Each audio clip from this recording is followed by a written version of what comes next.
जर तुम्ही आपली आजची ही रेमेडी एकदा वापरलीत ना, तर मी तुम्हाला खात्री देते, की आत्तापर्यंत तुम्ही जे काही वापरत असाल, ते सगळं काही विसरून जाल.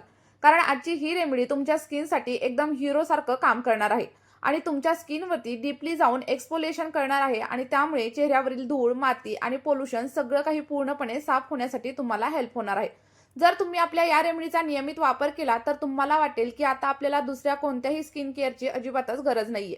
त्यामुळे आपला हा व्हिडिओ तुम्ही शेवटपर्यंत नक्की बघा आणि सोबतच आपला हा व्हिडिओ तुम्ही कोणत्या गावामधून किंवा मग कोणत्या शहरामधून पाहताय हे देखील मला कमेंटमध्ये सांगायला अजिबात विसरू नका. आणि व्हिडिओला एक लाईक केल्याशिवाय देखील जाऊ नका आणि चॅनलवरती नवीन असाल तर चॅनलला देखील लगेचच सबस्क्राईब करा. बघा, आपली ही रेमेडी बनवण्यासाठी सगळ्यात पहिल्यांदा आपल्याला जो काही घटक लागणार आहे तो आपल्या सगळ्यांच्या किचनमध्ये अगदी इझिली अवेलेबल असतो आणि तो म्हणजे बेसन. बेसन अगदी जुन्या काळापासून आपल्या स्किन केअरमध्ये वापरलं जातं आणि हेच बेसन आपल्या चेहऱ्यावरील डेड स्किन सेल्स काढून टाकण्यासाठी हेल्प होतं. आणि जर का तुमच्या चेहऱ्यावरती अतिरिक्त तेल असेल तर ते देखील नियंत्रणात ठेवण्यासाठी बेसन आपल्याला हेल्प करत असतं आणि यामुळे आपली त्वचा अगदी सॉफ्ट आणि ग्लोईंग बनण्यासाठी मदत होते. आता घेतलेलं बेसन व्यवस्थित असं हलवून घ्या, कारण जर याच्यामध्ये थोड्याफार गाठी असतील तर त्या देखील व्यवस्थित फुटल्या जातील. त्यानंतर आपला पुढचा घटक आहे ते म्हणजे राईस फ्लोअर म्हणजेच तांदळाचं पीठ. याच्या जागेवरती तुम्ही मुलतानी माती देखील नक्कीच घेऊ शकता, कारण याच्यामध्ये कूलिंग प्रॉपर्टीज असतात, ज्यामुळे अतिरिक्त तेल, घाण, टॅनिंग सगळं काही दूर होतं आणि आपली त्वचा उजळ दिसायला सुरुवात होते. यानंतर याच मिश्रणामध्ये आपण थोडीशी हळद घालणार आहे. जर तुमच्याकडे कस्तुरी हळदी म्हणजे व्हाईट टर्मरिक असेल तर ती देखील तुम्ही इथं वापरू शकता.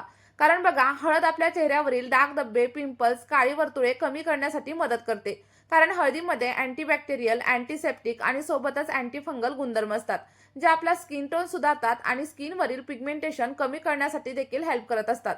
बघा, जर तुमच्याकडे स्किन केअर करण्यासाठी वेळ नसेल आणि तुम्ही खूप जास्त प्रमाणात बिझी असाल, तर आपलं हे तयार केलेलं मिश्रण तुम्ही एखाद्या काचेच्या डब्यामध्ये साठवून देखील महिनाभरासाठी असं स्टोअर देखील करून ठेवू शकता.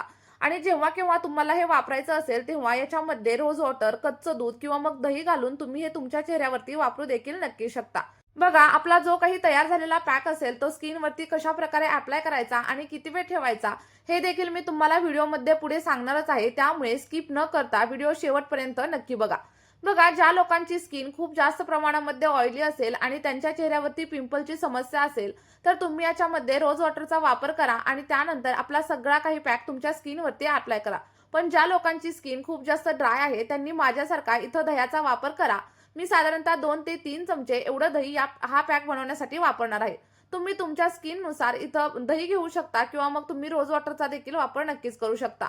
बघा, दही ऍड केल्याच्या नंतर आपला सगळा काही पॅक साधारणतः 1 ते 2 मिनिटं व्यवस्थित असा मिक्स करून घ्यायचा आहे. आणि मिक्स केल्याच्या नंतर आपला जो काही पॅक इथं रेडी होईल ना, तो तुमच्या स्किनवरती अगदी मॅजिकल असं वर्क करणार आहे. यामुळे तुमच्या चेहऱ्यावरती जर ऑइलची समस्या असेल तर ती देखील हळूहळू कमी होईल.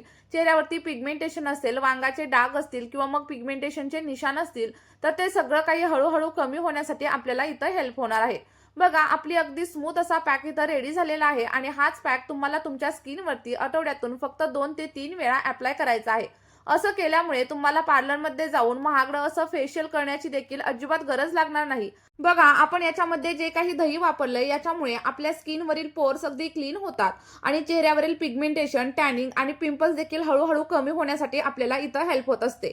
त्यानंतर जर तुम्हाला तुमच्या स्किनवरती हायड्रेशन हवं असेल तर याच्यामध्ये साधारणतः 1 चमचा एवढं ॲलोवेरा जेल देखील तुम्ही नक्कीच यूज करू शकता.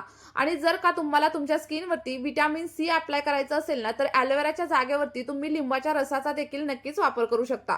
ॲलोवेरा जेल आपल्या त्वचेला मॉइश्चराईज करतं आणि सोबतच त्वचेवरील ड्रायनेस, टॅनिंग आणि पिंपल्स देखील कमी करण्यासाठी आपल्याला हेल्प होत असतं. सगळा काही पॅक व्यवस्थित असा मिक्स करून घ्या आणि मिक्स झाल्याच्या नंतर हा पॅक फक्त आठवड्यातून 2 वेळा तुमच्या चेहऱ्यावरती, हातापायांवरती आणि मानेवरती देखील तुम्ही अप्लाय करू शकता. आणि जर का तुम्हाला खूप जास्त प्रमाणामध्ये ड्राय स्किनची समस्या असेल ना, तर याच्यामध्ये तुम्ही साधारणतः 4 ते 5 थेंब एवढं ग्लिसरीन देखील नक्कीच ऍड करू शकता. कारण ग्लिसरीन हे आपल्या चेहऱ्यावरती आणि सोबतच आपल्या स्किनवरती एक चांगलं मॉइश्चरायझर म्हणून काम करत असतं. यामुळे आपली त्वचा हायड्रेट राहते आणि सोबतच त्वचेवरील डेड स्किन सेल्स देखील हळूहळू निघून जाण्यासाठी आपल्याला हेल्प होत असते. ग्लिसरीनमुळे आपली त्वचा टाईट होते आणि सोबतच यंग दिसायला देखील सुरुवात होते. त्यामुळे तुम्ही इथं ग्लिसरीन घालणं अजिबात टाळू नका. फक्त ज्यांची ऑइली स्किन आहे त्यांनीच ग्लिसरीन घालणं टाळा. आता हा सगळा पॅक व्यवस्थित मिक्स करून घ्या आणि मिक्स केल्याच्या नंतर आपला मॅजिकल असा पॅक इथं रेडी झालेला आहे.